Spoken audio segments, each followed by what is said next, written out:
Hare Krishna, welcome to a new video here in my studio. Today we are honored to have His Holiness Bhakti Rasayana Sagara Maharaja here, who will tell us his story, how he joined, and gives us some insight into his realization and wisdom and of his very long practice of Krishna-Consciousness. You joined in the beginning of the 90s or?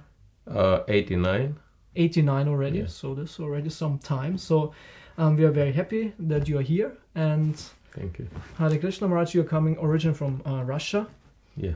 and your main preaching field or field of activity is now expanded. So because you speak very nice English, so the world is open to you. So where are your other fields of activity for the Krishna Consciousness movement? Well, specifically, I'm focusing on education and training, as well as building networks which would be helpful in achieving the first purpose of ISKCON, which is very broad and very ambitious, because it's to systematically propagate spiritual knowledge to society at large and educate all peoples. And that's correct English, because peoples means many nations, all the nations basically of the world, in the techniques of spiritual life, and to check the imbalance of values in life, which stands for helping people practically with their problems and achieve real unity and peace in the world. So it's very interesting that the very first purpose of ISKCON is non-denominational and very broad, and aims at something which no one ever could achieve in Kali Yuga especially. So, but there are possibilities for achieving it, and so we are working with like-minded people and groups connected to United Nations also. Oh, I see. Here you have a very interesting mission, so to say. And how do you think, before we go into your spiritual life, because now we kind of start in this direction, how do you see this universal approach to Krishna consciousness, which in one sense is what Prabhupada wanted? He wanted to present it for the whole world, but at the same time we are very specific and very traditional in one sense, and geographically oriented as Gaudiya Vaishnavas. So how do you see that this specific tradition can be of universal value for the world? Yeah. Well, I see our personal spiritual practices as our private business, so to say. And our first purpose of ISKCON is our service to the world, to the society, because we cannot expect everyone to shave up and follow four regulative principles and chant. Yeah, chant 16 rounds a day. That's a bit too ambitious, too unrealistic.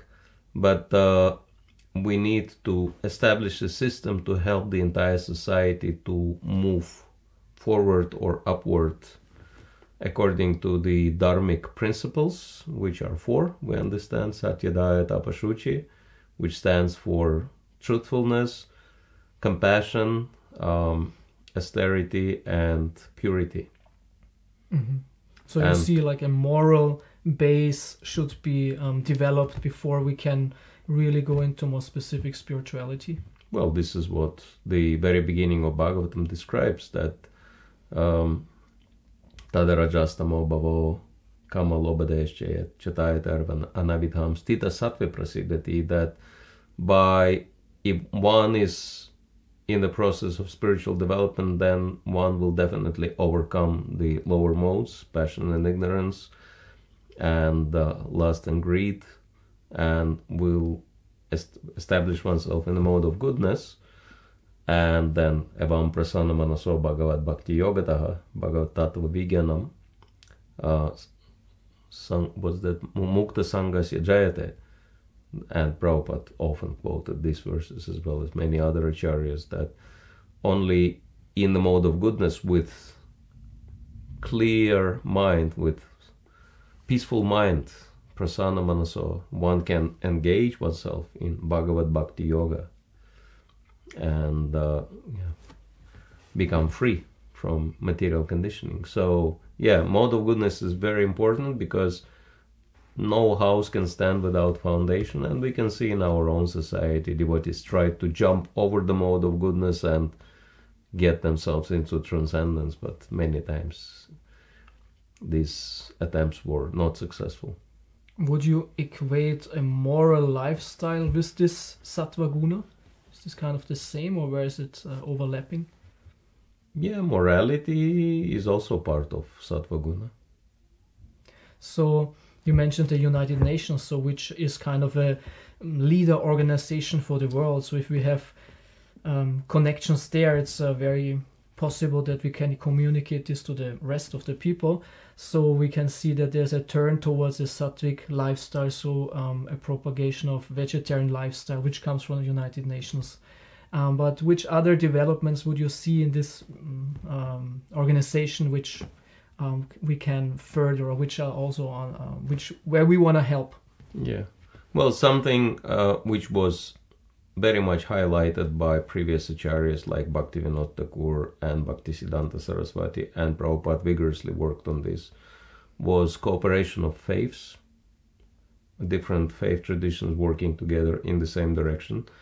And we can see Srila Prabhupada was regularly meeting with different faith leaders, and he was regularly telling them, why can't we work together on promoting God consciousness?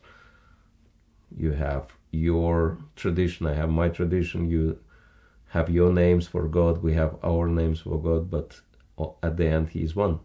Mm-hmm. And there is a very interesting letter Srila Prabhupada wrote to the Pope, in which he requests him for the same thing, working together. So Prabhupada envisioned that cooperation, and Srila Bhakti Swarup Damodar Maharaj, he was one of the co-founders of United Religions Initiatives, which is at the moment the biggest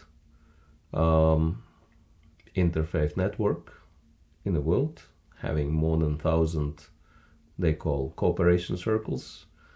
And interestingly enough, before Maharaj departed, they had a meeting amongst the leaders, amongst the founders, founding members, and they were thinking of having global summit. And they were discussing where to hold this global summit. Of course, there were like ideas, maybe to hold it in San Francisco, or Mecca, or Jerusalem, or other prominent places. And then Bhakti Swarup Damodar Maharaj suggested Mayapur. Mm-hmm. And no one could take it seriously because, comparing to all these other places, who knows Mayapur somewhere in Bengali village, in West Bengal. But then it so happened that he left his body soon after the meeting. And when they held next meeting, it was his memorial meeting. And they remembered this was his last wish. And so they decided to honor his proposal to actually do that, mm-hmm. and gather together in Shridham Mayapur. And so it happened in 2008. Mm-hmm.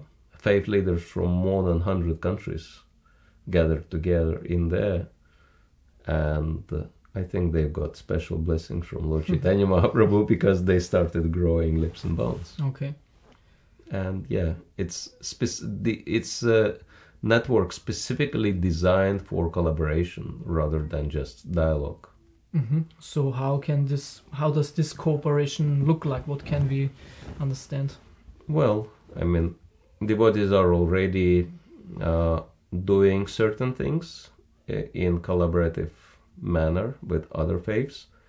I know some examples, like in Australia, devotees they wanted to develop Food for Life program, and the officials, they told them that we don't really have needy or hungry people roaming on the streets.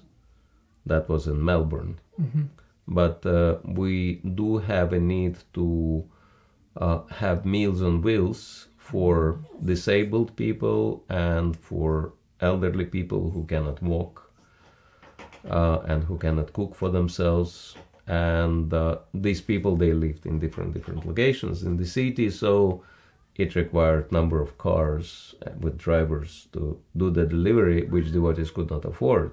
Mm-hmm.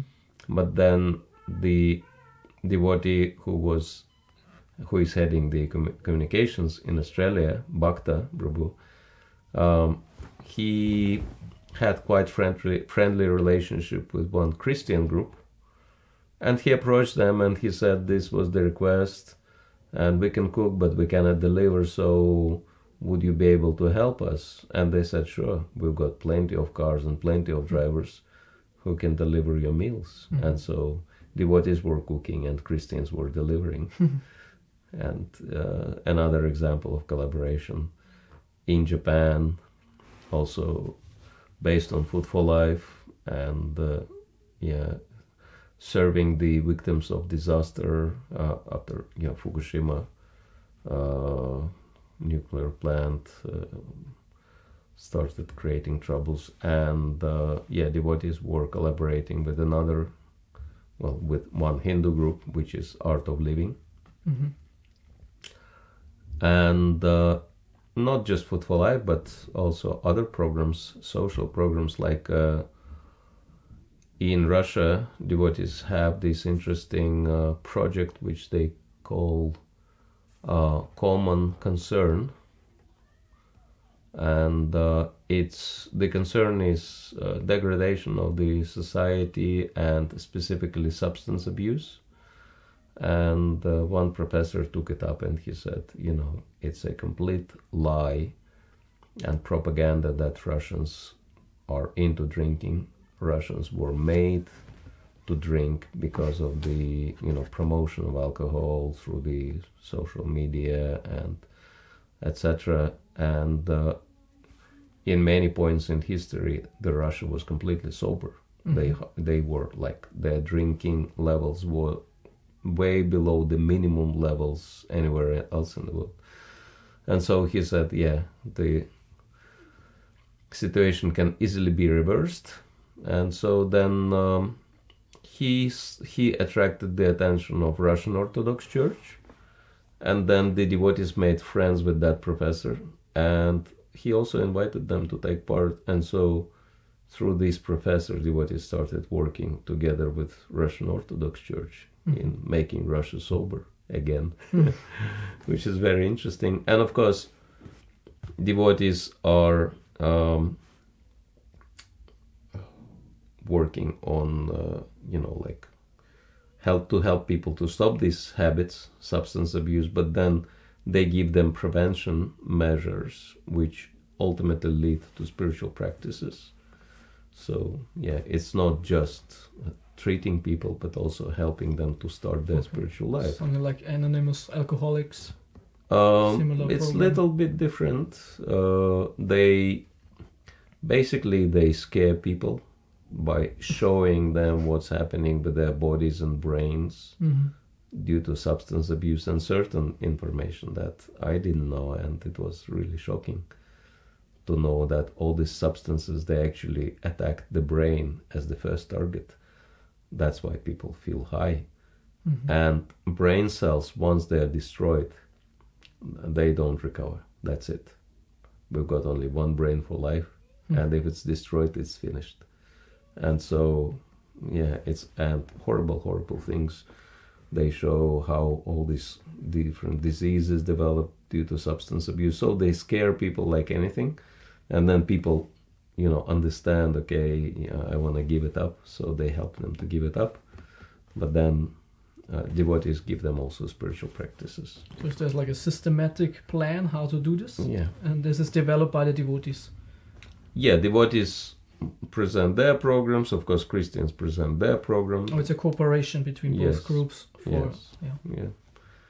And there are other like in number of places devotees had like joint cultural programs with other faiths. So cooperation is happening on a smaller scale, but we want to increase it and make it more popular.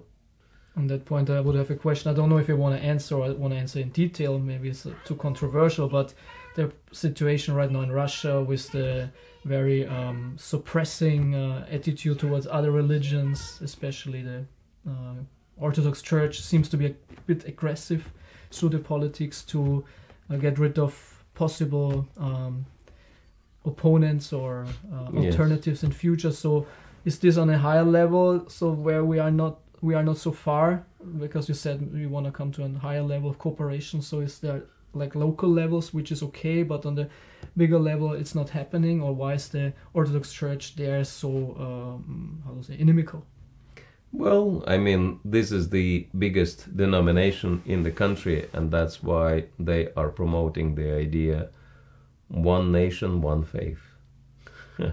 Of course, they cannot stop other larger denominations, especially Muslims, because Muslims, they don't allow themselves to be put down, as we know. Or Buddhists and Jews, they also have been accepted as traditional faiths, but now there is a big kind of discussion about the devotees, because the attempts have been made to present devotees as pseudo-Hindus, as, you know, some tradition which is made up and which never existed, and that the devotees are not really accepted by traditional, you know, Vaishnavas and Hindus, and we are trying to prove that it is a wrong perception. But ultimately, the entire resistance to our presence is in terms of promoting or propagating our religious beliefs to other people, but there is no limit, or there is no objection to us doing something which is socially valuable for people, and or culturally or educationally, and actually through those channels it's much easier to make people into devotees, so to say, because it helps to develop long-lasting relationships with them, which is actually the prerequisite for someone taking Krishna consciousness seriously. So maybe this suppression is something good for the devotees, that they have to rethink and find new strategies, which in the end maybe are even more successful. Yes, we believe that whatever is happening is sanctioned by Krishna, and it's always for our benefit. So amongst the devotees in Russia, there's not, maybe in the beginning was a bit of a shock or readjustment, but in general it's not making them more, takes their enthusiasm away or something. So how is their mood amongst the devotees? Yeah, that the devotees are actually finding new ways to connect with people, which is good. That this kind of, it's a very healthy pressure. Healthy pressure. For the devotees, yeah. And now, as you explained a bit about your work, maybe we come now to your story, how you became a devotee, which is always interesting. I have many devotees, senior devotees here who tell us their story, and it's always very interesting how it happened. So we are very interested how it happened in your situation, your case. Yeah. Well, I always believed in God, but I was not really satisfied with explanations given by Bible or Quran. Looked into Buddhist teachings as well, and it was really hard to kind of put the picture, see the full picture, because I always had these questions since my childhood, you know, like is there life on other planets, and is there end to this universe, and what's happening beyond it, and who am I? Kind of subconsciously knew that it's not my first life, etc., and I am something beyond the body, but you know, hardly any scripture was given clear answers. Plus it was former Soviet Union, in which spiritual knowledge was suppressed quite substantially, and I was looking for answers in alternative sources, but they were not really available besides communist propaganda materials against the cults which existed, as they claimed, only in the Western countries. But I was hoping that maybe through those materials I can find some interesting information for you myself. were not scared by it, you were rather interested and found this as a source of information. Yeah. Yes, because I mean, my family suffered from communists quite substantially. We actually lost everything, and my great-grandfather was killed because he was quite prominent person in society. And I'd like to ask, prominent as what? What was his role in there in society? Well, he was kind of a chief in one village or township.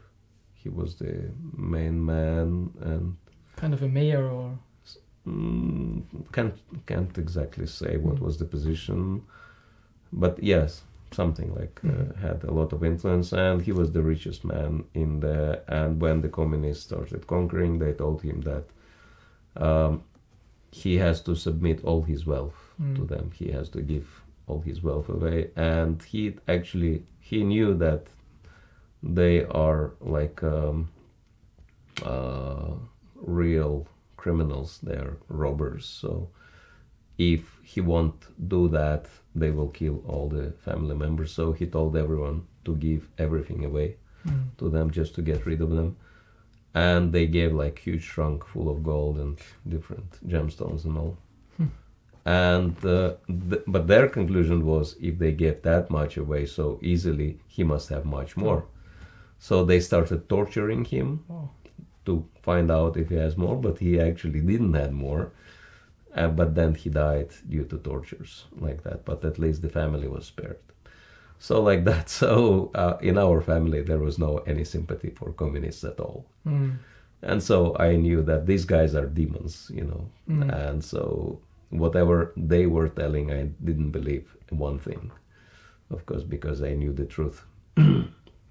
And, from my grandmother and all, who were witnessing all the atrocities they were performing to establish themselves. And later I've read books which, were historical accounts, how tens of millions of their own people were killed in order to establish themselves, establish their dictatorship. And Lenin was the worst terrorist in the history of the world, actually, whose speeches were all like, kill, kill, kill, make the entire country drown in blood. So that was his thing. And Stalin was the one who executed it, more or less, or? Yeah, he followed the same party line, so to say. So, yeah, these were like terrorists. And then I was looking for spiritual knowledge, and then I found one brochure which was describing different cults in the West, and I was specifically curious about one article, and because this article was really hostile. I mean, the group which was described, the article started with the statement that this particular cult is the worst of all, because there are no normal people at all. Everyone is completely crazy, because they don't even dress like normal people.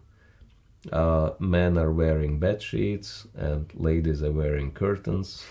Men are shaving their heads, but not fully shaved. Like part of the heads remain unshaved, and then they smear dirt on their foreheads, and looking like that, they come out to the streets and they harass people on the streets, trying to sell them books no one can understand. And harassing people to give them money, and if no one gives them any money, they become frustrated, and out of their frustration they start shouting or murmuring meaningless words. And then the quote was giving Hare Krishna, Rama Rama, Hare Hare. And I was thinking, that's very interesting that the author seems to hate this particular group the most.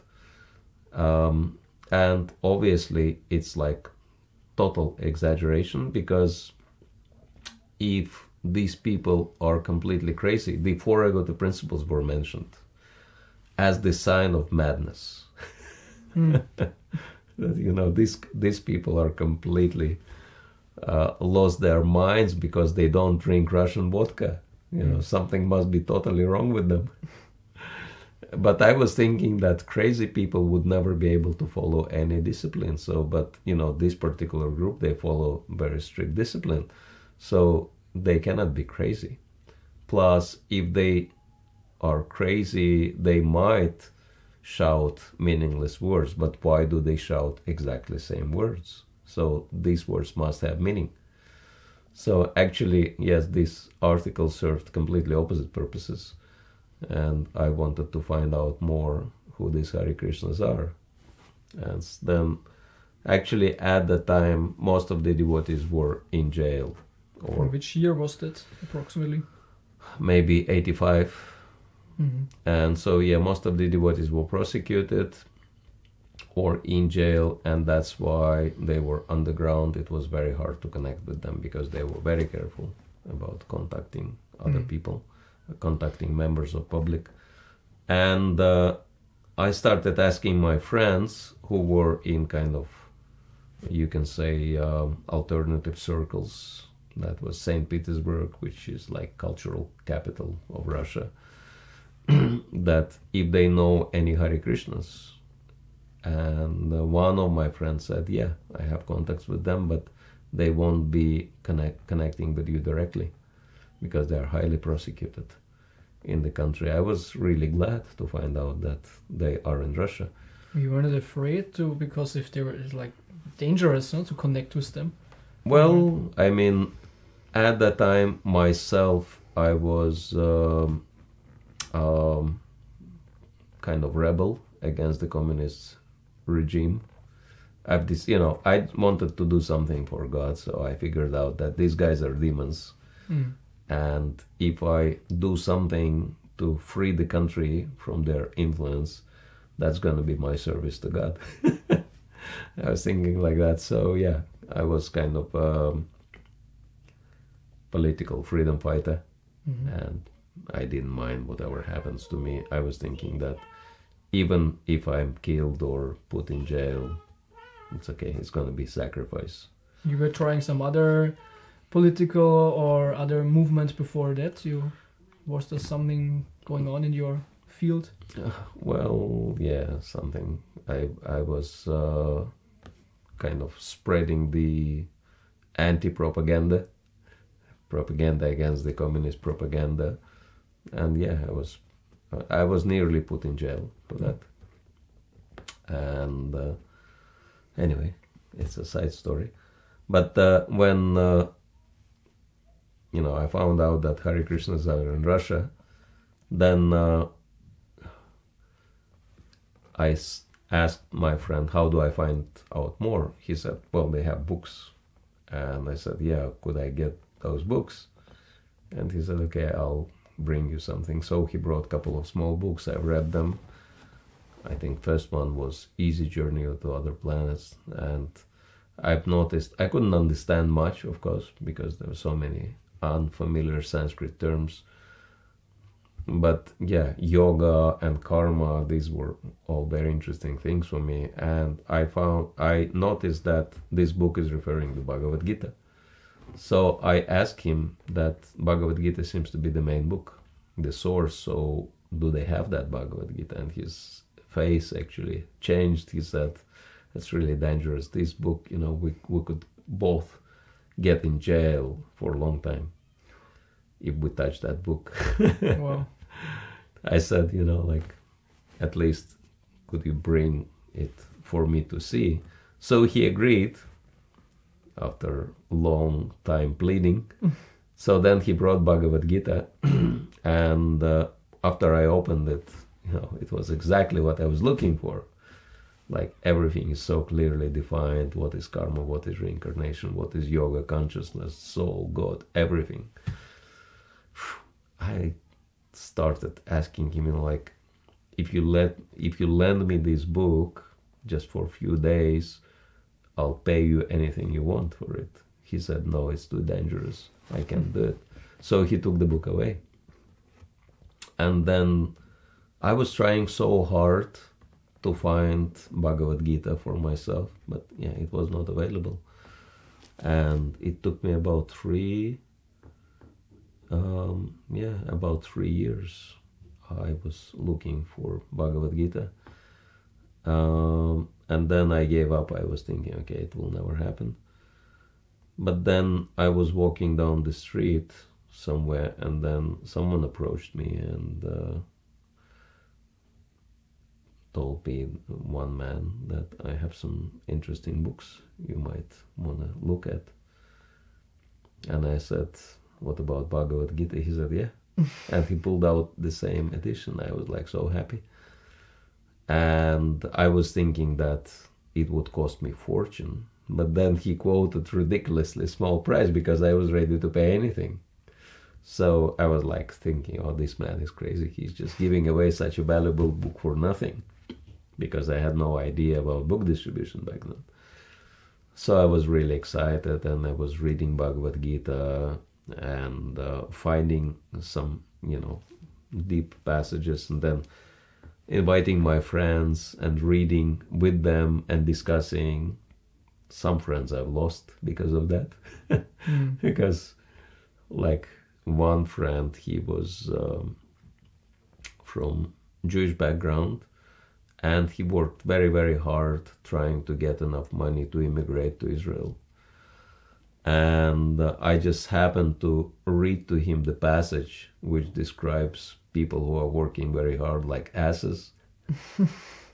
And after hearing that purport, he got so upset. He said, so your book is telling me that I'm an ass, so I don't want to know you. I don't want to know this book. So he got really offended. And but some did appreciate. Then one of our friends, he was son of a minister, some kind of, his father held very high position. And he had like really luxurious house with, like antique furniture and original paintings by some famous, whoever, artists on the walls. And, his father was fabulously rich, and he was inviting his friends and giving them like really expensive gifts and, cutting like very high profile that he's like part of aristocracy and all, like showing up before his friends. And then, but he was really well educated. He was into philosophy. You could hold conversation with him on any topic. So I was thinking he would be interested in Bhagavad Gita. So I brought my Bhagavad Gita, and I said, I have Bhagavad Gita with me. Would you like to discuss it? And he said, what is Bhagavad Gita? And I was surprised. I said, philosophy so well, but this is most prominent book of Indian philosophy, spiritual philosophy. And he was embarrassed. He said, I never even heard the title Bhagavad Gita. What is the book? And I gave him the copy to see, and he opened it, and of course he saw the Sanskrit, and that it's such a deep scientific work, academic presentation. He was very respectful, especially because this was kind of illegal printing, underground printing, which added the kind of charm to it. So he was also into the revolution, or kind of as a son of the minister? Yeah, funny enough, that he was kind of in the same mood. more or less. And then he started reading. He opened somewhere in the middle, and it was very interesting how his face changed. And first he was curious, then he seemed to be disturbed, and then at the end he was like angry. And he said, "Who is this Krishna anyway?" I said, "Well, Krishna is God." And he started shouting. He said, "If Krishna is really God," and then he never shouted. He was very soft spoken, and he presented himself as top class aristocrat. But then he started swearing and shouting and swearing. He said, "If Krishna is really God, blah blah blah, then he should be more modest and not to advertise himself like he does in here."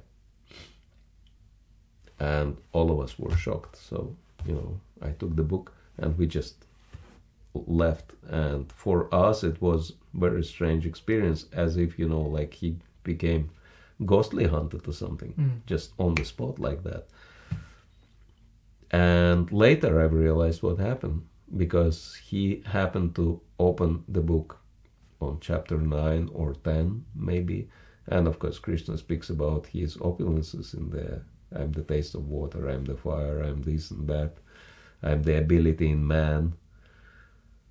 And he felt challenged, because until that point he was thinking he is God. He's the best in everything, and yeah, but then he faced real God. And that envy, just bursted out. That's very interesting. Bhagavad Gita works like a litmus test for people, really showing everyone's true colors. And later I learned from my spiritual master, Srila Swami, how Prabhupada was saying that Krishna-Consciousness is acting on human society in the same way as lemon juice is acting on milk. Because, milk is divided into whey and curd. And so when people come in touch with Krishna-Consciousness, then they divide themselves into demons and divine.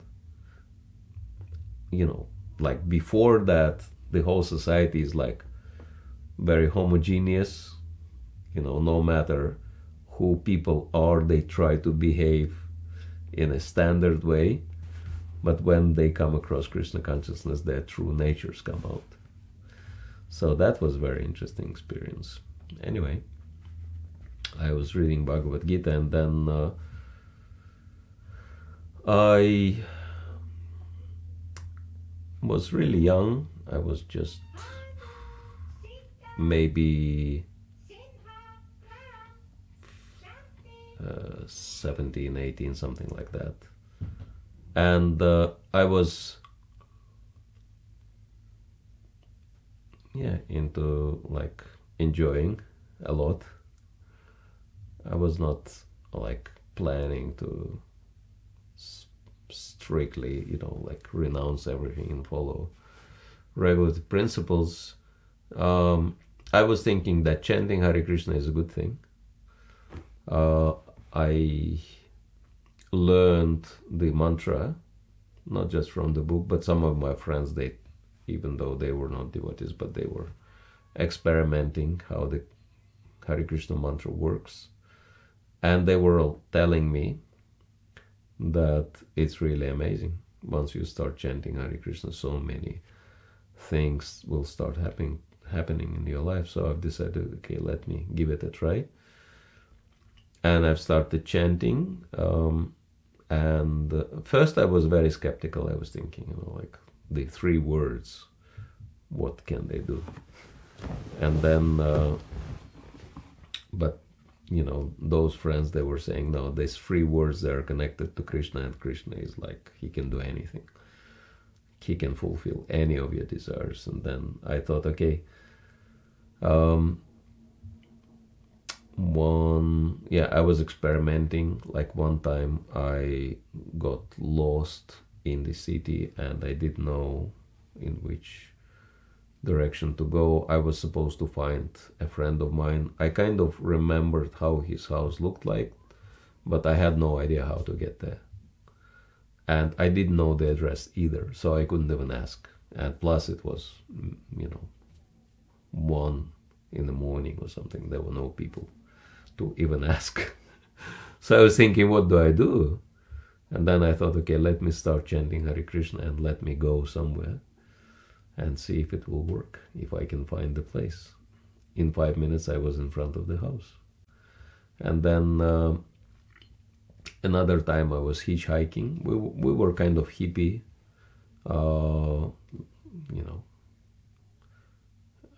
leading hippie life, not full on, but something like that. So at least in summer we would go hitchhiking. This was in which year? So now you are already further in your search and development. So where are we now, in which year approximately? Yeah, well, that was little bit before I got Bhagavad Gita. I think maybe a year before I got Bhagavad Gita. Okay, so we made a jump back, so to say, in the chronology. Yeah, now. I've started experimenting with Hare Krishna mantra, okay. And then at the same time looking for Bhagavad Gita. But this is how my faith really developed, by trying to chant Hare Krishna mantra. Yeah, I was hitchhiking and no one wanted to stop. And mostly like the truck drivers would stop. No other people would do that. And at the time, like, I spent more than 2 hours, even the truck drivers would not stop. And it was getting late and I was like in the middle of nowhere. And I was pretty desperate.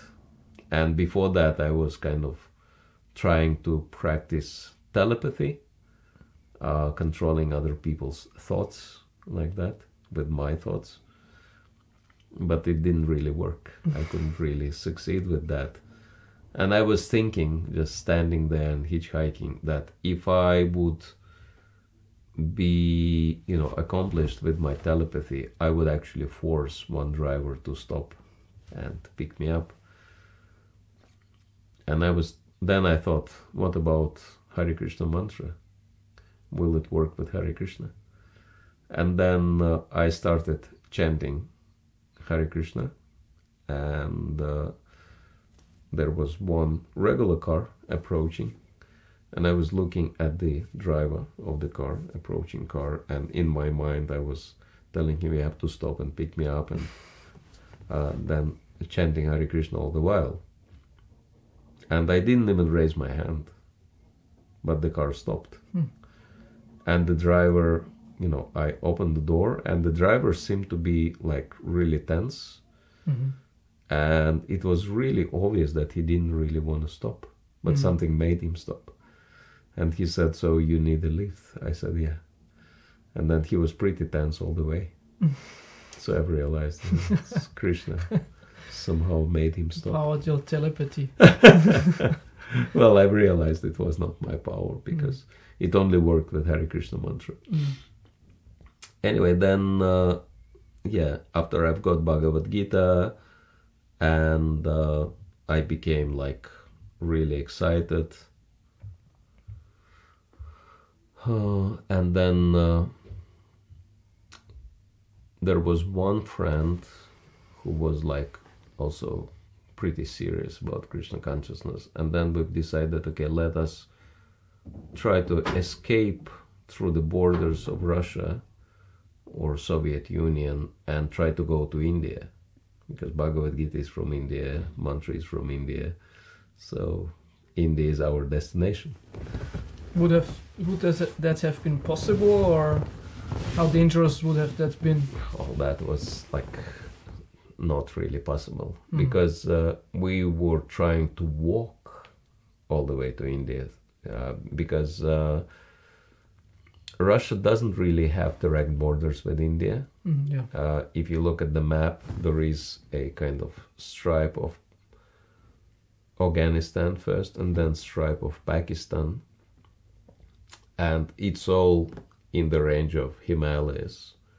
And then Srinagar, I think, is the first city in India, but it's still in Himalaya mountains. So what we were thinking will cross Himalayas by walk.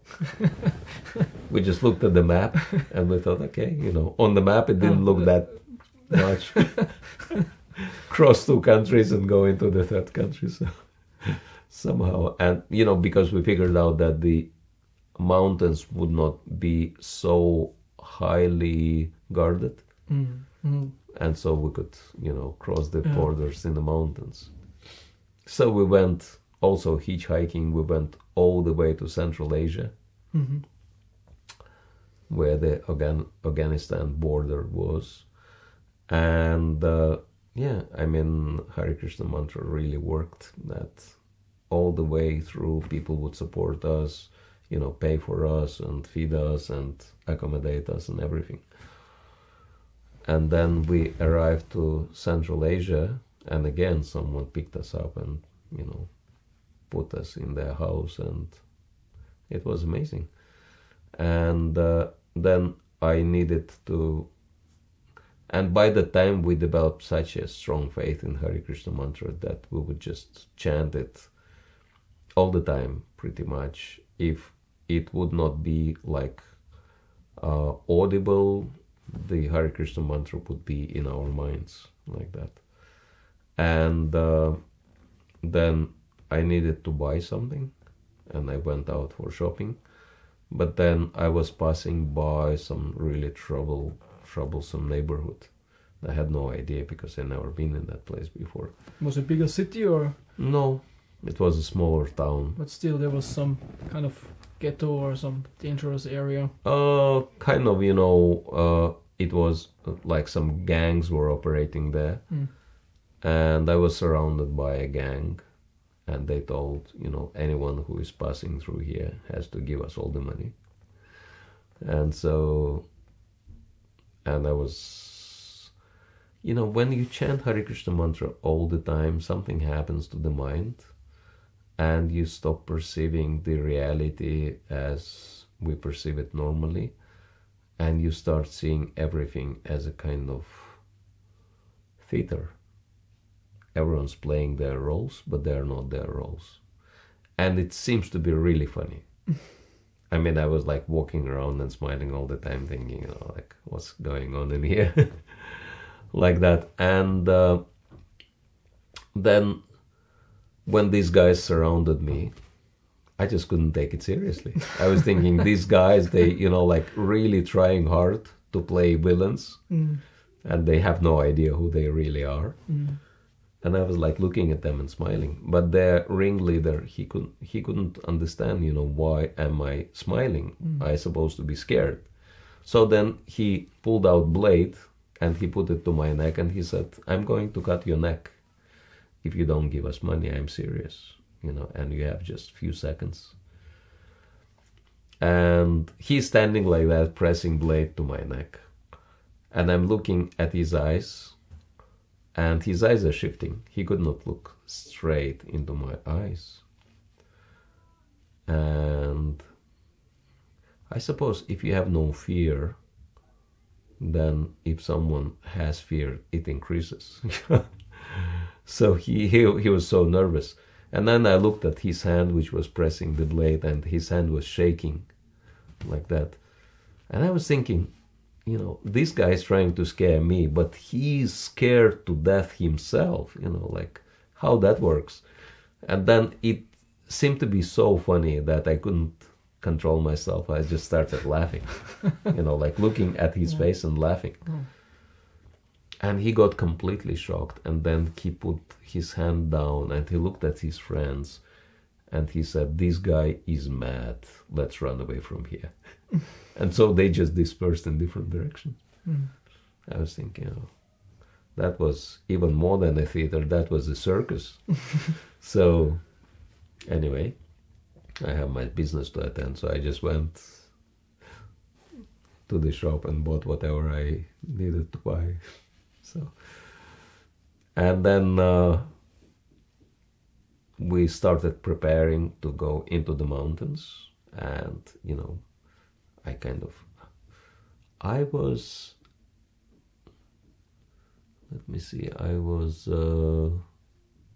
19 and my friend was 20. I mean, this is not the kind of age when people exactly thinking straight. So we decided to prepare for our, journey. We went to the nearby shop and we bought ourselves, couple of pairs of tennis shoes and, laundry robes. This was our mountain equipment. Laundry robe. Yeah. Okay. Yeah, this was our mountain equipment, right? Tennis shoes and laundry robes. And then I realized, okay, we would have to go long distance and we would have to eat something which is high in calories because there would be no opportunity to cook in there or find any other food. So it has to be something very light but nutritious. So we bought like few bars of chocolate for the journey. Like that. And then, believe it or not, we just went up in the mountains. And we went up maybe a few 100 meters. And I don't even think we had a compass or anything. It was crazy. Just wanted to walk through. Yeah, just chanting Hare Krishna. Yeah. We had a kind of map, but there was no compass, like how we would know which way we go. I mean, this is what I mean, like we were not really thinking straight. We were so convinced that if we just chant Hare Krishna, we don't need anything. Krishna but you had some convincing experiences before, so it's plausible. Yeah, I had some justifications to my madness. Yes. And then we were going up, and then suddenly, but Krishna was with us all the way through, that was for sure.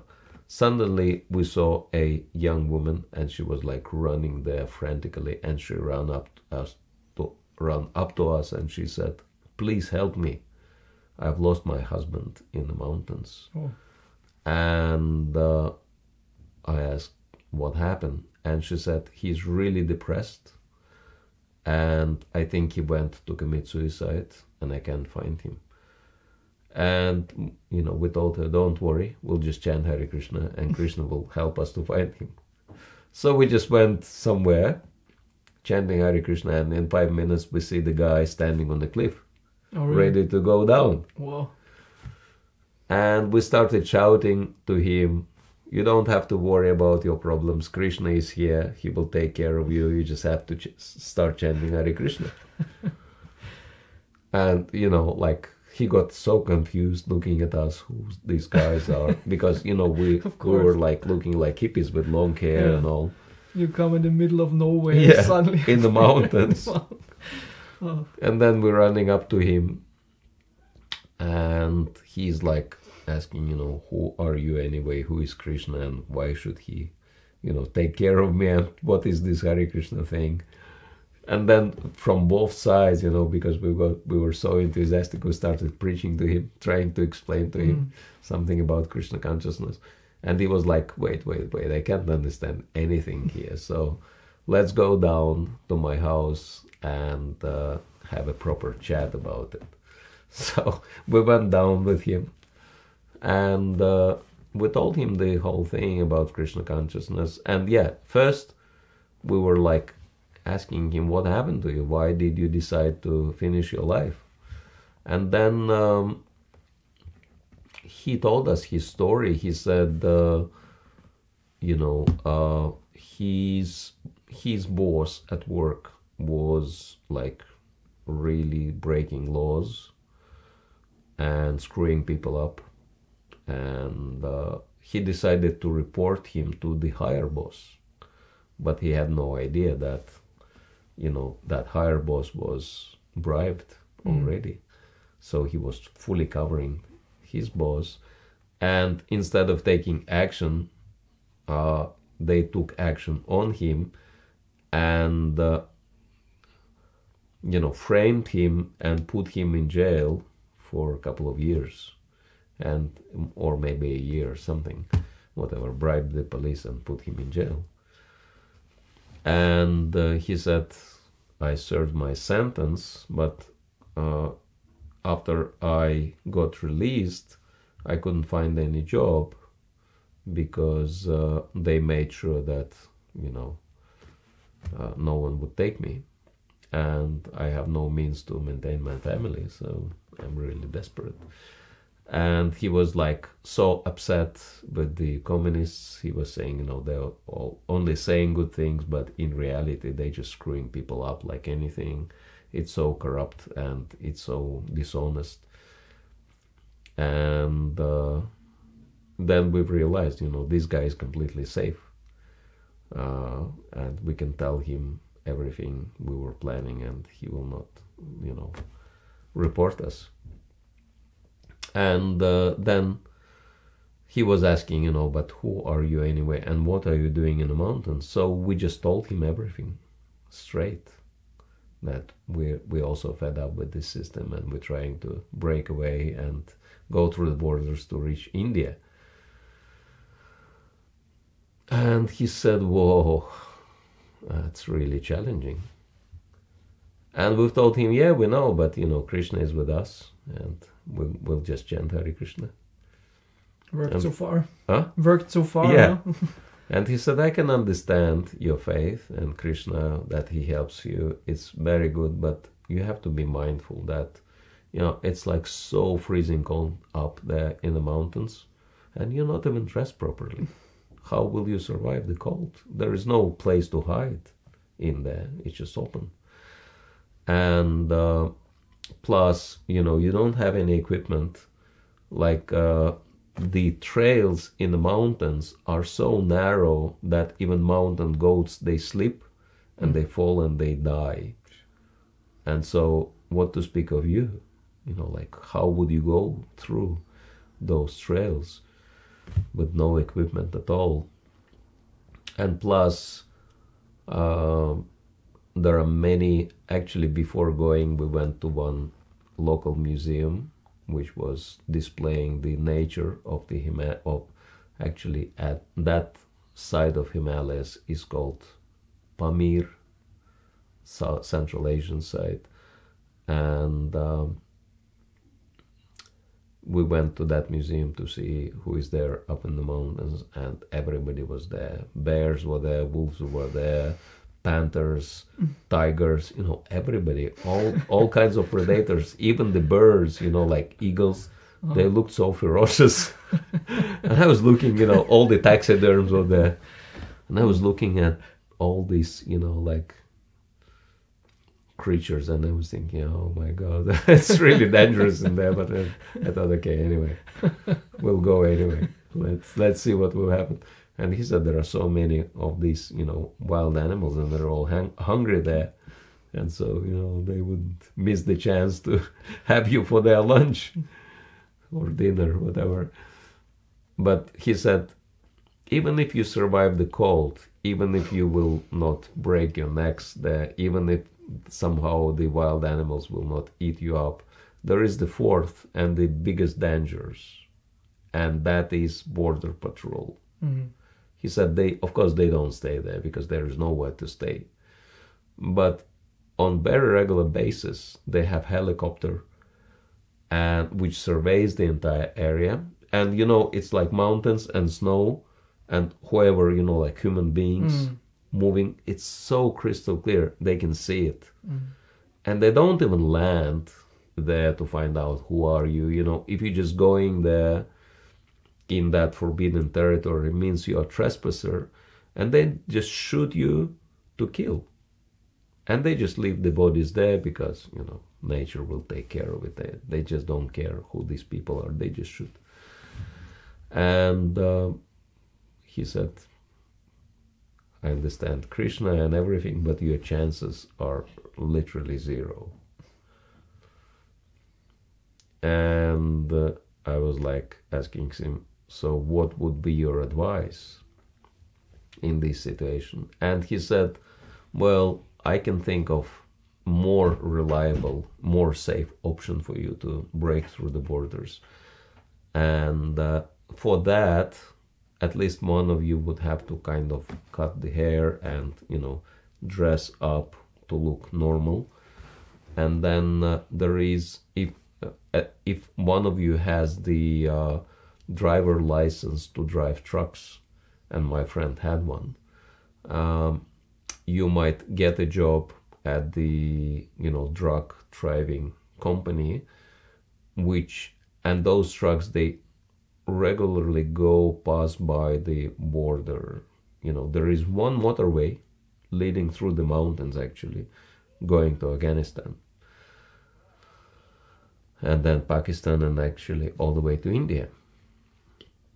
And he said, when you go near the border, you can just turn to that motorway and break through the border with a truck and just keep going.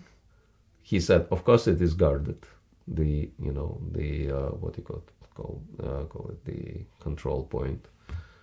They're gonna try to chase, and they're gonna try to shoot you from behind, but you have better chances. And I've just imagined that picture, like something from the action movie. And I thought, okay, that's not us. We don't really have chances. So we actually realized it was Krishna who was kind of, helping us to understand it's completely mad idea. You're not gonna, make it through. So we came back, and but then we continued practicing Krishna consciousness, and I was actually drafted into the army, and I started preaching to the fellow soldiers about communists as being demons, and about the importance of developing our relationship with God, etc. And I was already kind of arrested before that by the KGB, and actually they wanted to put me in jail, but then my parents made the arrangement. They said he will go into the army, which was for them the sign that I'm kind of improving. So, but in the army I continued that propaganda, and so then they thought, okay, he had the last chance, he blew it, so we're gonna take serious action on him. So they caught you in the military. They found out that you speak this subversive. Yeah. And then they were planning to take pretty heavy action on me. And at that time even though I was prepared for that, but then when it came, I was thinking, oh, this is too heavy. And I started praying to Krishna to get out of it. And then actually what happened, the entire Soviet Union collapsed. And Gorbachev came in power, and whatever I was sharing actually became legal, and they had to stop prosecuting me. So and then after I left, that was a powerful prayer. Destroy the whole Soviet Union. But I've actually learned later, because for me that was biggest miracle. I was nearly finished, I guess. Yeah. But then I've learned later, much later, when I became a devotee, that Srila Prabhupada, when he came to Soviet Union and he looked at what's happening in the country, that the whole country is so poor, and the things he saw, just he just couldn't imagine that it can ever exist in a world that, like he was saying, that even taxi drivers were begging for little extra money because they were so poor, what to speak of everyone else, and nothing was available. There were long queues, lines to buy very basic things like apples or bananas. And for Prabhupada it was completely crazy, people waiting for hours together to buy few bananas. And many times, when their turn comes, all the bananas are finished. And he was thinking, just look what happened to the country when, when there is no God consciousness.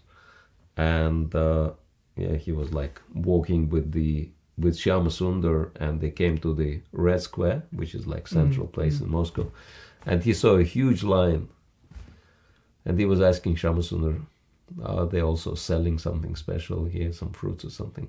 What is this line? And Shyama Sundar said, I'll go and find out. Then he comes back, he said, no, they don't sell anything. It's the line to see the dad's Lenin's body in his tomb. And Prabhupada was so shocked. He said, why are they queuing up to see his dead body? Don't understand, it's just a body. He's not dead. They don't even have the idea that soul, and body are different. So these people are so ignorant. Probably they, want to see that he's really dead because, like someone who screwed up the whole country like that, better he'd be dead. Actually, I read this a couple of days ago in Shyama Sundar's book. Oh, yeah. And when Prabhupada was in the beginning, he went to this hotel where he stayed, and he saw this military parade. Yeah. And then he had a tear in his eye, and he said, within 20 years this will be over, and this was 1971. Yeah. Yeah, and then Prabhupada made this prediction. He said something to the effect that, these people are so miserable because they're bereft of God consciousness, just deprived of God. But when the people of this country will start chanting Hare Krishna, this demonic system will collapse on its own. So he made that powerful prediction, and 14 years later, 15, 16, whatever, few years later, when actually, like by Prabhupada's mercy, quite a few people in former Soviet Union started chanting Hare Krishna, and it happened. So it was actually Prabhupada who made it happen. Yeah. But it happened, it coincided, in such a way that at the point when I needed it the most. So for me, it was like a miracle. Yeah. Yeah, but these miracles really do happen by the powerful prayers and predictions of great saints like Srila Prabhupada. And so, then I was released from jail, and I kept chanting Hare Krishna, but I wanted to enjoy life. I was not about to renounce everything, and I just wanted to have tons of money and all types of sense gratification. The only thing I was averse to since my childhood was meat eating. That was crazy. I could never relate to that, eating somebody's dead body. And then I was like very happy to find out that actually I don't have to eat meat. It's totally normal. And I followed that, but nothing else. And then, somehow Krishna arranged things in such a way that I've got plenty of money, more than I could spend. And was that working or? No, we were doing business with my father, and my part was just basically, squander all his money. So, and I was like enjoying to the max, restaurants and girls and everything, and casinos, and, tried it all. And some drugs as well, experimented with that. But then I think, because I was doing so much of this, I really burned myself out very quickly, and I got so depressed. And I think, the fact that I was chanting Hare Krishna on the top of that really contributed to that, because I could never really get a taste for all these things, even though I was thinking that this is how I could become happy, but then I was becoming more and more depressed. And plus, in my heart, I just heard this voice that you're just wasting your time. It's not what you should be doing in your life. And I realized it was true, because Bhagavad Gita was also saying the same thing. And then I was thinking, no, this is impossible, that I have to find the devotees. And then I started really praying to find the devotees, but I had no idea how to find them. But then suddenly, in the city, I saw a man with neck beads, and I realized, like only devotees wearing this kind of neck beads. So I came to him and I told him Hare Krishna. And I had no neck beads, nothing, of course. And he got so scared. He thought I'm a KGB. But then I told him that, okay, I'm not a KGB. I'm just, looking for devotees. I'm trying to practice Krishna consciousness. And he was pretty happy, relieved. And he invited me to the home program. Which town was it? It was in Georgia, Russian Georgia. It was one coastal city, Suhumi, which suffered a lot due to the civil war. And but at that time it was like tourist paradise place. And then he invited me to the program, but I knew about regulated principles, and I didn't want to go to the program because going to the program for me meant I have to stop everything. But I was not like prepared for that, even though I was so depressed due to sense gratification. But I was still hoping that maybe it will work. And he gave me some prasadam, which I was very happy, and I took their phone numbers to keep in touch. And regularly I was calling the devotees and asking them, like, I'm chanting Hare Krishna, but why am I so miserable? And the devotees were saying, are you following the 4 eggs? I was saying no. And they were saying, this is why you're so miserable, because you're doing exactly what you should not be doing. And I was like, yeah, okay. I guessed it right. And then a couple of more weeks, and I decided, okay, I'm going and to surrender, like give up everything, because I was like completely stuck.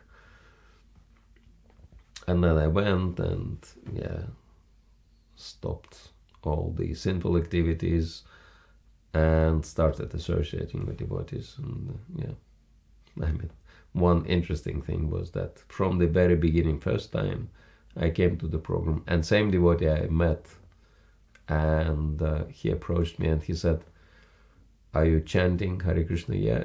I said, yeah, I'm kind of singing Hare Krishna. I had no idea about chanting on beads.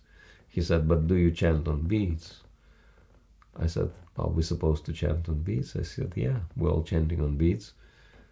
And then he pulled out beads. He said, you should also chant on beads. And he said, we are all chanting 16 rounds every day. Maybe he didn't mean that I should be chanting 16 rounds. But you understood it.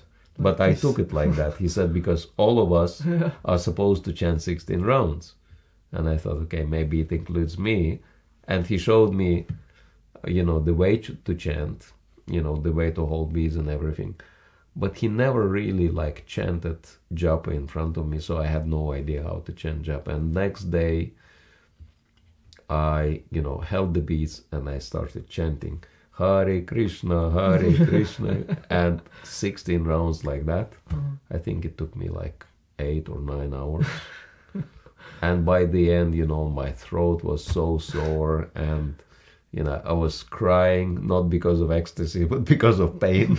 And I was thinking how people can torture themselves like that, And for a couple of days I was chanting like that, and I could not wait for another program to come to the devotees and find out what do I do. And then I was so desperate that I came much earlier than the program was scheduled to start. But then there was one devotee who was like sitting somewhere in the corner and quietly chanting Hare Krishna mantra. And I actually saw how one supposed to chant japa, very softly and very swiftly. Then I realized, okay, this is easy, I can do that. So that question was resolved.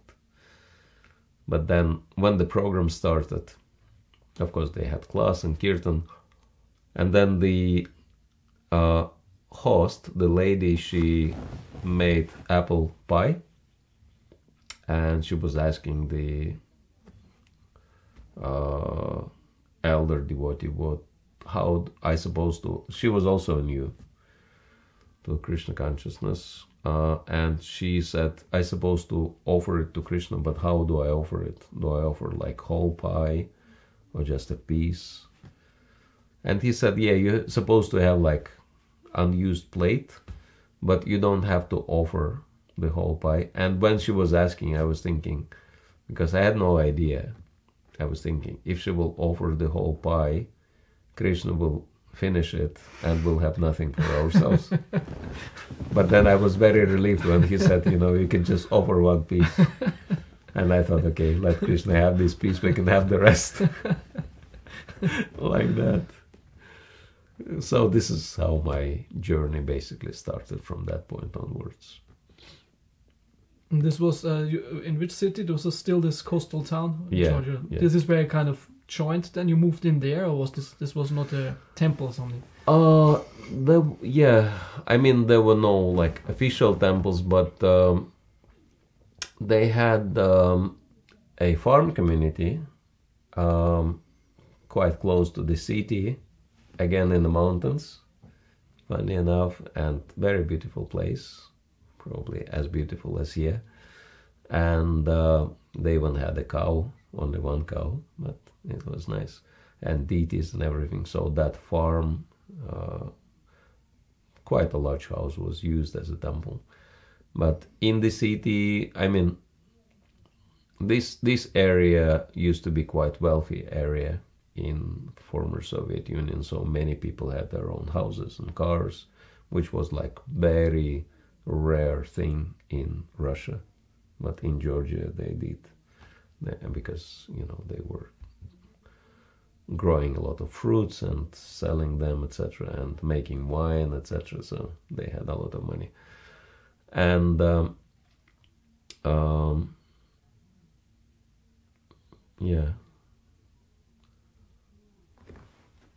devotees used their houses for the program. So there was no like shortage of opportunities for organizing preaching in that place. And then slowly after this Soviet Union fell apart, movement developed and became more public. And because now, for our viewers who might not know, Russia is the biggest yatra, as we say, of the world besides India. Yeah, and it's incredible what's going on there, and I've never been there, just heard. And I heard yesterday someone told me that already in Germany, I think 60% of all the devotees have Russian background. In Germany, which is nice, but of course means we should do something from the German-speaking point of view. Yeah. So how must it be then in Russia, right? Yeah, that's true. Yeah, or somehow Russians are very enthusiastic about Krishna consciousness for whatever reason. It's mysterious, but yeah, not just in Russia, but all over. Like even UK, probably the largest white denomination of devotees in UK is Russian, of Russian origin. Not British, also not. Yeah. Okay, so we can feel a little bit relieved here. Yeah. So it's the same. America is the same. So also there, huh? It's like Indians and then Russians and then everybody else. Right. Somehow or other. I don't know why. They become so attracted to Krishna consciousness. There are different theories, but nobody knows for sure. You have a theory which you believe in? Well, Russia was Vedic. Probably same as other parts of Europe, but it was Vedic quite recently, relatively. It's not so long ago. Yeah. It's more closer to India. Yeah, probably like just 1,000 years ago, there was full-on Vedic culture in Russia, very well developed, and actually took part. I was invited to one group. They called themselves Slavic Aryans. I heard about that, yeah. And they wanted me to teach them Bhagavad Gita because they recognized the connection between Russian Aryan culture and Indian Aryan culture, that it was the same kind of country. I mean, even historians, they know it, that we all, white people, we belong to Indo-European family. So it's the same family, the same people, basically speaking. And so then they were doing their spiritual practices in the morning, and I was like shocked to see how similar it is, not to what we do, but to the traditional Vedic practices in India. Like they do daily fire sacrifice, for example, with few differences, like they don't, the priest is not sitting in front of the fire, but standing in front of the fire, and fire is pretty like large. And instead of pouring ghee into the fire, they pour milk mixed with honey into the fire. And instead of putting grains, they put like loaves of bread, slices of bread into the fire, like that. And they, with each oblation, they chant in old Russian language, they chant mantras glorifying Vishen, who is the supreme. It's funny enough that it's even today in Russian language, the supreme is Vse Vishni. Vse means all, and Vishni means above, one who is above. Also Vishni. This is the Russian word for God, or? One who is on the top, Vishni. So Vishnu, Vishni, same thing. So so they call God Vishen. And actually there is even like in India, in South India, some people called Vishnu Vishen, even today. And they glorify Vishnu and his family, which consists of demigods, like that. So they worship Vishnu together with all the demigods. And they have like Russian, demigods, range of different demigods, starting with Brahma, whom they called Svarog, because he lives in Svarga, right? That's why he's Svarog, four-headed Svarog, etc. It's, it's quite shocking how similar it is. And even in the scripture, it says that who brought Vedic culture to Russia, and that was Arjuna. Oh, really? Yeah, because Bhagavatam says that after Pandavas were victorious, right, everyone went into one direction. That's right, and Arjuna went up north. Oh, I see. So, and up north to India is Russia. Wow. So it all correlates that Arjuna brought Vedic culture to Russia. And yeah, I mean, even today, how it survived, it's like really surprising that despite of the communist rule, 70 years, some people, they preserved that faith, and they were practicing in the forests, in the mountains, away from everyone. And they preserved the whole culture. But it's a minority, right? It must be really, really, really small. Huh? Yes, very small, but after it was over. But are they growing now? Because there's like a trend towards tradition in many countries. So are they kind of growing now, or are they not into preaching and growing? Or yeah, they are. And funny enough, like many of them, they never even heard of Hare Krishnas. Oh, really? They just practice their Russian traditional spirituality, which is Vedic. I heard often about some people approached me about this Russian Vedas. Probably it's connected with them, right? Yes. And they claim that they're actually older than our Vedas, so to say. So what do you say about that? Well, I mean, everyone has their national pride, but, it's like when Prabhupada was asked this question, how old are the Vedas? And his answer was very simple. Can you put date to the origin of knowledge? He said it's eternal.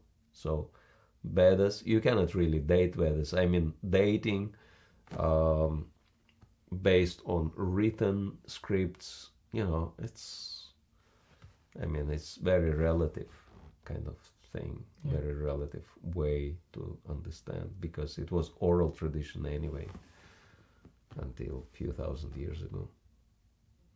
So, but that's your theory now, your take, which is very interesting. is that why Russians in general, they have it in kind of their genes, they're more connected to their ancient culture, and so it's easy to establish it there. Well, that could be one reason. Yeah, but yeah, I won't be... Yeah, of course, we cannot verify that's the one, but it's an interesting correlation. Somehow or other. Could be Krishna's plan. So that you were there, just a side question, is because of your interreligious work, it was connected with this? Or is this also part of interreligious work, or is this... Actually, it started even prior to that, and it kind of helped me to realize that there is a huge potential in collaboration with other groups, and there are many groups who are very similar to us in many ways, and so it's easy for us to collaborate together. Yeah, it's nice that you have this outlook and see the potential and are not, you're open for opportunities and possibilities. Yeah, I think it's very important as a preacher, right, to have a universal view. Yeah. Well, Krishna is universal God. Right. Not just Indian right. or Hindu, but he is for everybody. Okay, Maharaj, you could tell us way more. Of course, it's kind of the start, is how you joined. Sure. But time ran, so maybe you want to give some little spiritual advice, some realization, some advice for our viewers, some help for their Krishna conscious practice, something what is on your heart, what you want to share. Yeah, I think it's really important for all of us to thoroughly study Prabhupada's legacy and based on the first purpose of ISKCON, understand very clearly what he wanted to achieve, what is the mission of Krishna consciousness, because this is something the whole world really needs.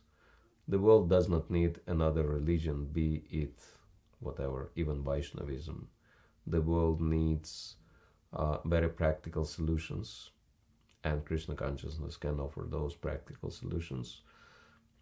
And yeah, we can see that Prabhupada was very, very broad-minded person, and he was making it very clear that the world is suffering due to the lack of God consciousness, and it doesn't matter if you call God Krishna or any other name, but as long as one follows the fundamental principles of faith, one will advance spiritually. And I think it would be really good for all of us to study Prabhupada's legacy thoroughly and understand this broad picture, so that devotees would be able to take real responsibility for what's happening in human society and help everyone to move upward, help everyone to advance spiritually. And I believe that should be our responsibility, rather than just, be in that salvationist mood, just selfishly grabbing onto whatever Krishna consciousness offers and enjoying it to ourselves. Because we cannot enjoy in the middle of the Holocaust like that, and what's going on in the world is not a joke. So we really need to take a little bit more responsibility than what we are doing now. Okay, thank you so much, Maharaj. It was an honor and pleasure, privilege to have you here, and that you told your amazing story. It was really amazing. And maybe we'll do another video, a second part, so to say, how it continues. Yeah. Thank you so much. So also, my dear viewers, thank you so much for watching. If you have any questions, please write in the video description. Please like the video, share the video. It's really amazing story, amazing proof for Krishna consciousness. And thank you so much for watching. Hare Krishna. Hare Krishna.